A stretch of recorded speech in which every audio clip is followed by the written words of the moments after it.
सर्वांना नमस्कार, सलाम अलैकुम, जय भीम. मित्रांनो, हा निवडणूक संदर्भातला आजचा अखेरचा दिवस असल्याने अखेरचा व्हिडिओ. आपलं मतदान अत्यंत मोलाचं आहे आणि हे आपल्याला 26 जानेवारी 1950ला मिळाले. त्यापूर्वी आपण प्रजा होतो, म्हणजे मतदान नावाची गोष्टच आपल्याकडे नव्हती. तर या मतदानाचं मोल काय हे लक्षात घेतलं पाहिजे. हे किती अनमोल आहे, किती मौल्यवान आहे. हे भारतीय संस्कृतीत त्याला जर उपमा द्यायची असेल तर फक्त आत्म्याची देता येते. माणसाला आत्मा असतो आणि सर्वांचा आत्मा एकमेकाला जोडलेला असतो, तसंच हे मतदान आहे. म्हणून या वेळेला आपलं हित, आपल्या समाजाचं हित आणि आपल्या देशाचं हित कशात हे बघून द्यायचं आहे. आता याच्यामध्ये पहिल्यांदा आपण लिस्ट केली पाहिजे कोणाला मतदान द्यायचं नाही. आपल्याला ज्याचा अनुभव आलेला आहे तो आला आहे आपल्याला भाजपच्या केंद्र सरकारचा आणि भाजपच्या राज्य सरकारचा, आणि दोन्ही पक्ष एक आहे म्हणून त्यांचं वर्तनही एक आहे.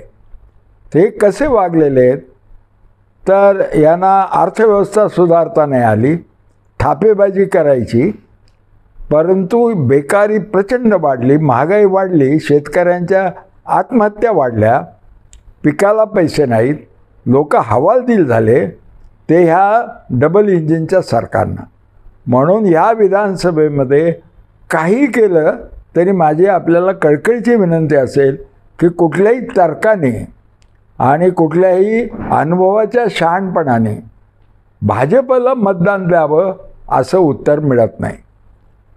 आता प्रश्न आला, भाजपला नाही द्यायचं, पण भाजप प्रणित एक युती आहे आणि आघाडी आहे. तर हे मतदान जे असतं ते प्रामुख्यानं महाराष्ट्राचं सरकार बनवण्याकरता आहे. तर आपण हे युती सरकारला 2.5 वर्ष पाहिलेलं आहे आणि आघाडीला 2.5 वर्ष पाहिलं आहे. त्यामुळे हे तर अगदी सरळ उत्तर आहे की कुठल्याही परिस्थिती युतीला देता कामा नये. एक तर ती भाजप प्रणित आहे, हे एक कारण, म्हणजे ते डिस्ट्रिक्टिव्ह आहे आणि त्यांचं जे धर्माबद्दल बोलतात त्याने आपण फसता कामा नये. कारण त्यांचा आणि धर्माचा काही संबंध नाही, हिंदू धर्माचा आणि हिंदुत्वाचा काही संबंध नाही. ही थाप आहे. त्यांना सत्ता पाहिजे केवळ. आपल्याला धर्म आवडतो म्हणून आपला आत्मा काढून घेण्याकरता ते म्हणतात की ते हिंदुत्ववादी आहेत. पण हिंदुत्ववाद म्हणजे त्यांचा मुसलमान द्वेष आणि हिंदूंना मामा बनवणं, याच्याशिवाय दुसरं काही नाही. पण हे जर हिंदुत्वाला वर्चस्व पाहिजे असेल आणि हा वर्चस्व पारंपरिक जे ते ब्राह्मणवादाचं आहे, पारंपरिक ते वर्चस्व राहिले, पण कसं राहिले, सर्व हिंदू समाजाला त्यांनी जातीपातीत विभागलं. एवढंच नाही तर खालचा वरचा अशी श्रेणी लावली आणि शेवटी जगात नाही असं एक अस्पृश्य नावाचा गुलाम तयार केला. हिंदूच गुलाम, एका धर्मात गुलाम आहे, याच्याबद्दल हे लोक कधी बोलले नव्हते. आणि जर खरा हिंदू ऐक्यवादी असेल म्हणजे त्याला बाकी काही घेणं नाही, फक्त हिंदू समाजापुरतं, तरी हरकत नाही. पण मग त्यांनी पहिलं प्रामाणिकपणे म्हणजे की हिंदू मानणाऱ्या माणसाने जात मानू नये, त्याने स्वतःला भारतीय मानावे. असं म्हणल्याशिवाय बंधुत्व कसं तयार होईल हिंदूंचं? तुम्हीच तयार केलेली जात, तुम्हीच केलेली ही श्रेणी, तुम्हीच मारलेल्या ग्रंथामधून थापा, आणि आता आम्हाला सांगतात की मुसलमानांपासून धोका आहे म्हणून सगळे एकत्र या. एकत्र याचं तुमच्या पंखाखाली तुमचं राज्य आहे ना, केंद्र सरकार, महाराष्ट्र, इकडे देशात सगळं. मग हिंदू असुरक्षित का झाला? कारण पूर्वी कधी हा नारा नव्हता. नारा फक्त भाजप सत्तेवर आल्यावर सत्तेवर येण्यासाठी सांगत असते की हिंदूंना मुसलमानांपासून, ख्रिश्चनांपासून, बौद्धांपासून धोका आहे. म्हणजे आपल्यामध्ये बंधुभाव तोडते. बंधुभाव तोडणं म्हणजे देश तोडणं. जेथे द्वेष असतो तेथे देश असूच शकत नाही. म्हणून आणि आता याच्यातले दुसरे 2 घटक आहेत. एक शिंदेंचा गट, आणि हे पक्ष नाही आहेत, हे गट आहेत. आणि हे एक आपली जी लोकशाही आहे ती पक्षीय पद्धतीची आहे. पक्षांनी एक मांडणी करावी, विचारसरणी मांडावी, आणि मी नेशन बिल्डिंग आणि देशाचं भविष्य व कसं सुधारणार ही माझी पद्धत, हे माझे विचार, आणि त्याप्रमाणे मी माणसं गोळा केलेली आहेत आणि आता ती जनतेपुढे देतो. म्हणजे एखाद्या नाटकामध्ये जसं आधी तालीम करतात 2-3 महिने आणि नंतर नट येतात, तसे मी निवडलेले हे लोक आहेत उमेदवार, त्याला मत द्या. पण मत द्या म्हणताना तो पक्ष काय म्हणत असतो, ह्या विचारसरणीच्या आधारे देश मी पुढे नेणार आहे आणि मी माझ्या पक्षात तशी शिस्त आणलेली आहे, मी माणसं तपासून दिलेली आहेत, इतके तो आश्वासनं देतो. आणि मग आपण कोणती विचारसरणी, कोणत्या पक्षामध्ये नीट माणसं देण्याची क्षमता आहे, हे सगळं बघून आपण मतदान करत असतो. तर इथे युतीच्या याला जर मतदान दिलं तर काय होईल माहिती आहे, गरजच नाही राजकीय पक्षांची. एकदा मतदान घेतलं की तो कुठे जाऊ शकतो, कुठे फिरू, तर he is a free bird. म्हणजे त्याला पाहिजे तिकडे तो जाऊ शकतो. म्हणजे मतदान दिलं ते बीजेपीवर जायला दिलं नव्हतं शिंदेला. अजित पवारांनी जे दिलं होतं ते राष्ट्रवादी काँग्रेस हा त्यांचा मूळ पक्ष, राजर्षी शाहू महाराज काय त्यांची विचारसरणी ती मोडण्याकरता दिलं होतं का आपण हे सगळं धरून अजित पवारांनी दिलं होतं. शिवसेनेचे काय फिलॉसॉफी असेल ती मान्य करून यांना शिंदेंना मतं मिळाली होती. म्हणजे यांना कोणाची तुलना करता येईल तर उत्तर पेशव्याच्या काळात पेंढारी नावाचा वर्ग होता. पेशवे खाली खाली येत चालले, ह्याच वागण्यानं लोकांमध्ये फूट पाडण्यानं आणि कार्यक्षम नसलेले असे पेशवे व्हायला लागले. म्हणून उत्तर पेशवेच्या काळामध्ये त्यांना सैन्याचं पगार देता येणं शक्य होईना. मग काय झालं, कुठं काही जर लढाई करायचीच असेल, कुठे आक्रमण केलं म्हणा किंवा यांना कोणावर करायचं, तर महाराष्ट्रामध्ये एक पेंढारी नावाचा वर्ग झाला तयार. पेंढारी म्हणजे स्वतःहून स्वतःला मानणार की मी भाडोत्री, तुम्ही मला पैसे दिले तर मी तुमच्या बाजूनं लढायला तयार आहे. आणि ते आपला समूह करायचे. आणि हे म्हणजे फ्रीलान्स, कोणाच्या अंगावर जाणार, नो विचारसरणी, नो शिस्त, नो पक्ष, नथिंग. तर त्या पेंढाऱ्यांचं सहाय्य घ्यायला लागले. उत्तर पेशव्याच्या काळात पेंढारी आणि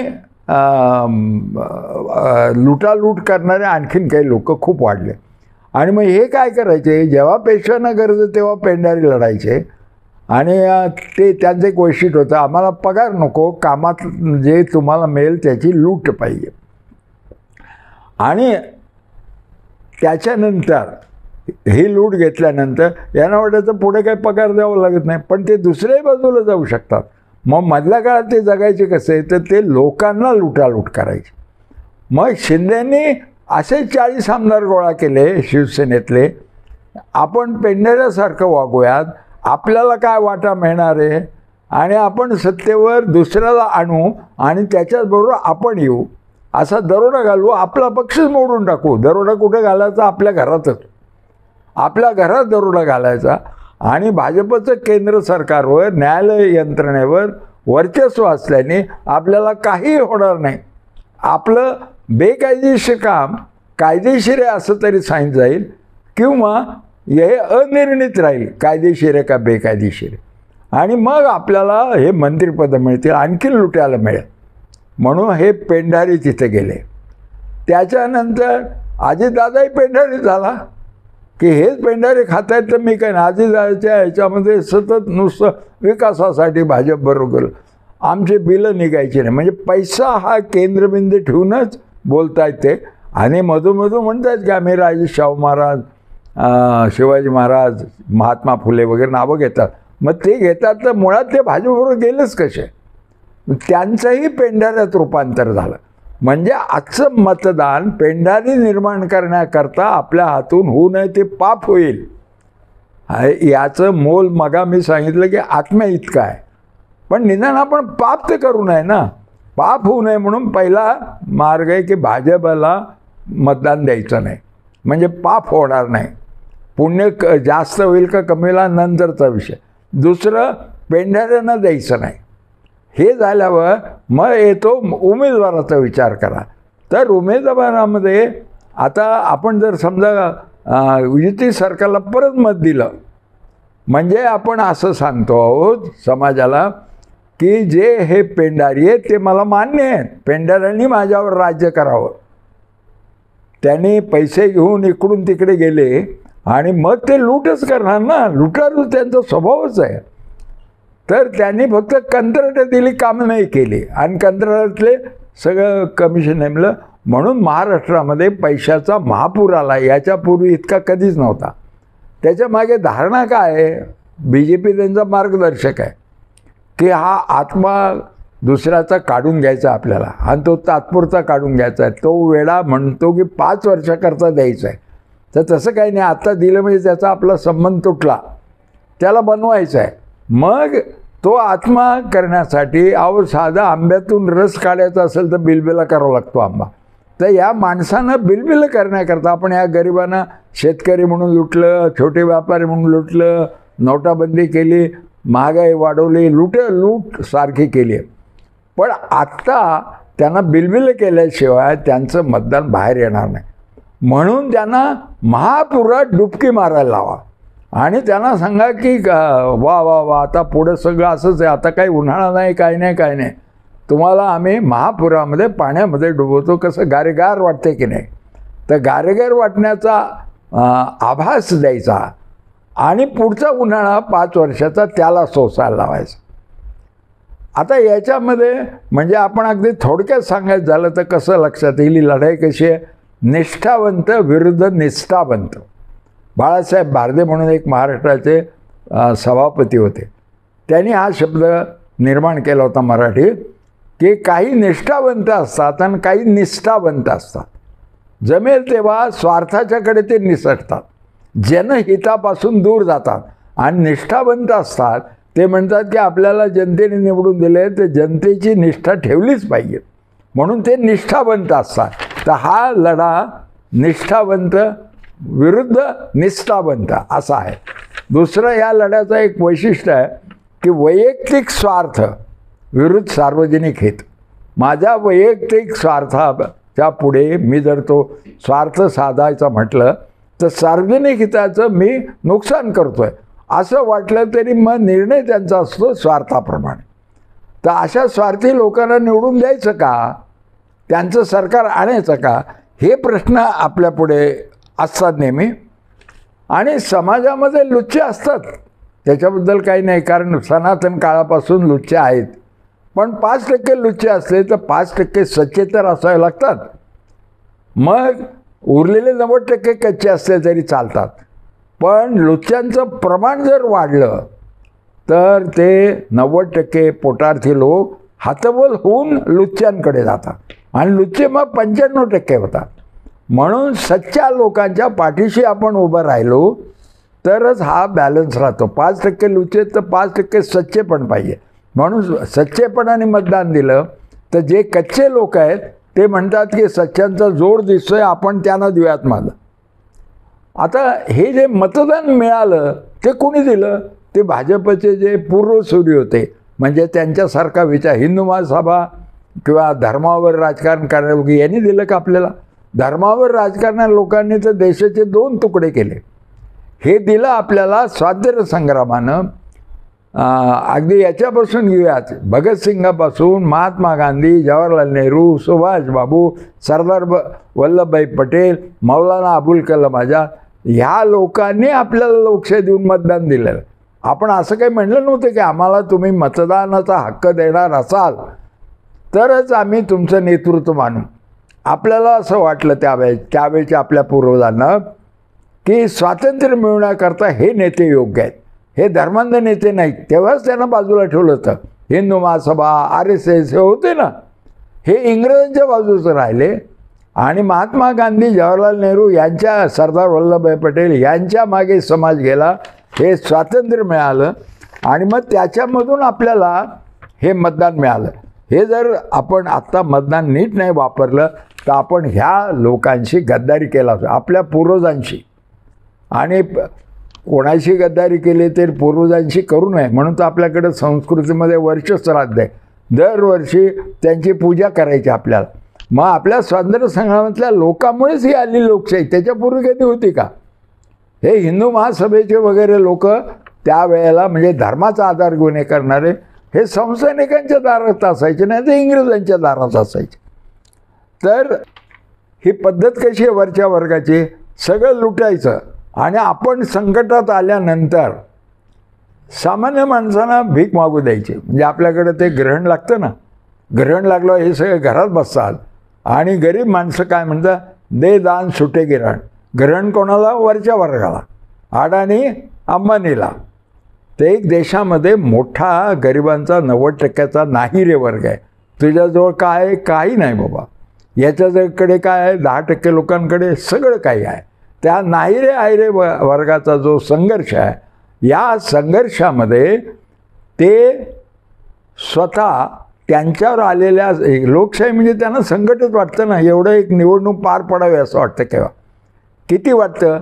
खुर्च्या रिकाम्या राहिलेल्या मोदी शहांच्या, ते गेले 4 दिवस आधीच निघून सोडून.